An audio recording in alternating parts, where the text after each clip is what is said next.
Ревизорските извештаи во собранието треба да се разгледуваат активно, а не само да се констатираат, укажа шефот на мисијата на ОПСЕ во Скопје. Само така, вели, може да се дојде до промена и надминување на повторувачките слабости. Предлага и поефикасен систем за контрола дали институциите ги спроведуваат препораките. Да ги покануваат засегнатите институции да дадат одговор и по одреден временски период повторно да се навратат нови прашања со цел да се оцени нивниот напредок.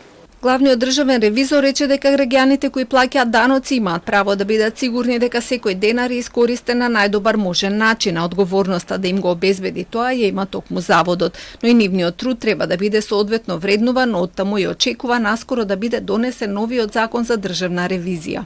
Верувам дека собранието ќе издаде начин и разбирање за донесување на новиот закон за државната ревизија, со кој ќе се потврди оперативната и финансиска независност на Државниот завод за ревизија, ќе се вреднува трудот на вработените и ќе се уреди нивниот статус, но истовремено ќе се вгради Државниот завод за ревизија како врховна ревизорска институција на државата. Пратениците од власта и од опозицијата се задоволни од работата на заводот. Се предлага и нов механизам за разгледување на извештаите од страна на пратениците. Пристапот во третирањето на ревизорските извештаи треба да биде објективен, транспарентен, со високо ниво на стручност, аргументираност и подкрепено со податоци за полесен пристап кон се она што значи усвојување на тие ревизорски извештаи од страна на пратениците.